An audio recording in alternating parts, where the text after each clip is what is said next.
আসসালামু আলাইকুম, মুনিরা blog kitchen থেকে আমি মুনিরা বলছি।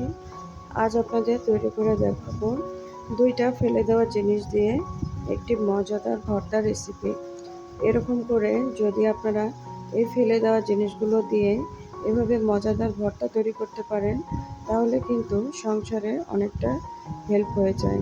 তো তার জন্য এখানে আমি নিয়েছি লাউয়ের খোসা আর মিষ্টি কুমড়ার খোসা। আপনারা তো অনেকেই লাউয়ের খোসা শুধু ভর্তা করে খেয়েছেন বা মিষ্টি কুমড়ার খোসা শুধু ভর্তা করে খেয়েছেন। এভাবে 2টা কি ভর্তা করে খেয়েছেন কখনো? এই যে দেখুন, প্রথমে আমি লাউয়ের খোসাগুলোকে এভাবে ছোট ছোট টুকরা করে একটু নেব। তো লাউয়ের খোসাগুলো এভাবে ছোট করে কেটে নিলে সুবিধা হবে কি, এটা ভাজতেও সুবিধা হবে বা বাটতেও সুবিধা হবে, এই আর কি।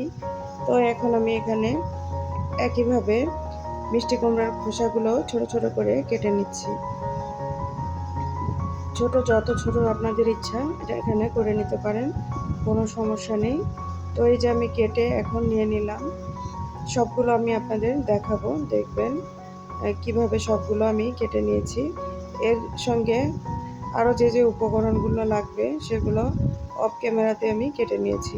কিছু পেঁয়াজ নিয়েছি, রসুনের কোয়া, কাঁচামরিচের 2 পাশে একটু কেটে নিয়েছি, আর এই যে লাউয়ের খোসাগুলো আর মিষ্টি কুমড়ার খোসাগুলো। তো এখন এগুলোকে কাটার পরে আমি ভালো করে ক্লিন করে ধুয়ে নিব।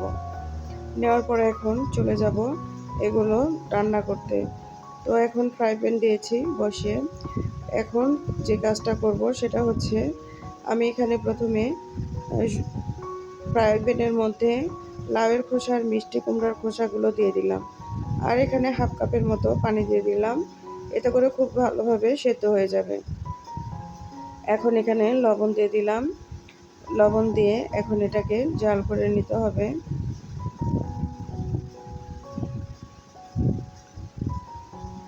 এই মিক্সড লাউয়ের খোসা আর মিষ্টি কুমড়ার ভর্তাটা 2টার কম্বিনেশনে কী যে মজাদার একটা স্বাদ, আপনাদের বলে বোঝাতে পারবো না।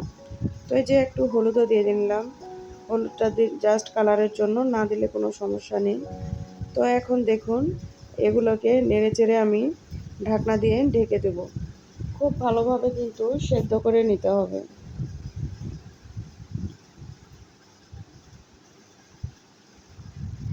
এগুলো এখন আমি ঢাকনা দিয়ে ঢেকে কিছু সময় সেদ্ধ করে নেব। বেশি না, 5 মিনিট সময় সেদ্ধ করে নিলেই সুন্দরভাবে সেদ্ধ হয়ে যাবে। এই তো ঢাকনা দিয়ে ঢেকে এখন জাল করে নিব। তো আমার কারেন্ট চলে গিয়েছিল, যার জন্য চুলাটা পরিবর্তন করে এখন কারেন্ট এসেছে, আবার কারেন্টের চুলায় চলে আসলাম। তো এই যে দেখুন, পানিটা কিন্তু প্রায় শুকিয়ে এসেছে। আপনারা কিন্তু এভাবে একটু করে নেড়ে চেড়ে দিবেন। একটু পরপর এভাবে নেড়ে দিলে এটা হবে কি, যদি খুব দ্রুত জালটা জ্বলে সেক্ষেত্রে পুড়ে যেতে পারে, যার কারণে একটু পরপর এভাবে নেড়ে চেড়ে দিতে হবে। তো খুব সুন্দরভাবে সেদ্ধ হয়ে গিয়েছে। এই খোসাগুলো কিন্তু খুবই তাড়াতাড়ি সেদ্ধ হয়, ভয় পাওয়ার কিছু নেই। একবারে দেখবেন খুব তাড়াতাড়ি সেদ্ধ হয়ে যাবে। তো এখন আবারও ঢাকনা দিয়ে ঢেকে আরও কিছু সময় জাল করে নিব। এই যে জাল করে নিয়েছি, দেখুন একদম পানিটা শুকিয়ে গিয়েছে। তো এখন আমি এখানে তেল দিয়ে দেব। এখানে সরিষার তেল দিলাম, আপনারা চাইলে সয়াবিন তেলও দিতে পারেন।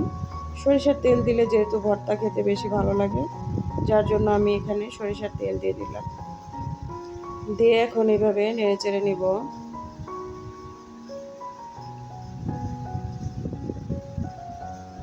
এখন কিন্তু এটাকে ফ্রাই করে নিতে হবে তেলের মধ্যে। তো এখানে আরও 5 মিনিট সময় ধরে আমি এটাকে সুন্দর করে ফ্রাই করে নেব। এতে করে ভর্তার টেস্টটা খুবই সুন্দর আসবে।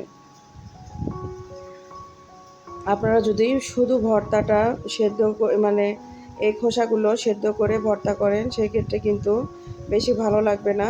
অবশ্যই এগুলো সেদ্ধ করার পর তেলের মধ্যে এভাবে নেড়ে চেড়ে একটু সময় নিয়ে এগুলোকে ফ্রাই করে নেবেন।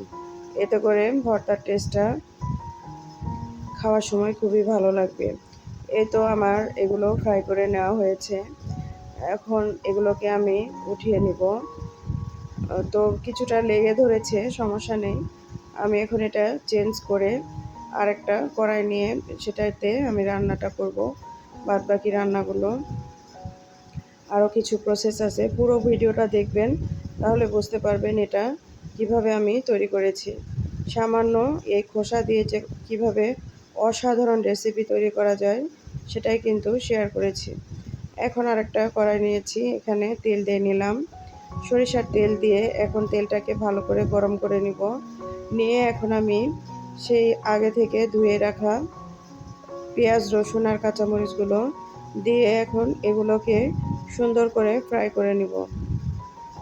কাঁচামরিচ, পেঁয়াজ আর রসুনগুলো আমি আলাদাভাবে ফ্রাই করে নিলাম, এতে ভাজতেও সুবিধা হবে আর এটার টেস্টটাও আলাদা আসবে। তো এটা যত ভালোভাবে ভেজে নিতে পারবেন ভর্তার টেস্টটা তত ভালো লাগবে। তো এই যে একটু নাড়াচাড়া করার পর দেখবেন কিছু সময় পরে সুন্দর একটা কালার চলে আসবে। এই যে আমার কিন্তু সুন্দর একটা কালার চলে এসেছে। এখন এই তো নেড়ে চেড়ে এখন আমি এটাকেও নামিয়ে ফেলবো।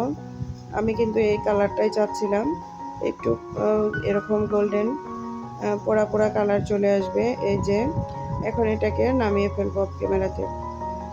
এখন আমি আরেকটা কাজ করব, সেটা হচ্ছে ভর্তাটাকে টেস্টি করে তোলার জন্য এখানে 4টা মাঝারি সাইজের চিংড়ি মাছ দিয়ে দিলাম। এখানে চিংড়ি মাছের খোসাটা ফেলে লবণ আর হলুদ দিয়ে এই চিংড়ি মাছটাকে আমি ফ্রাই করে নেব।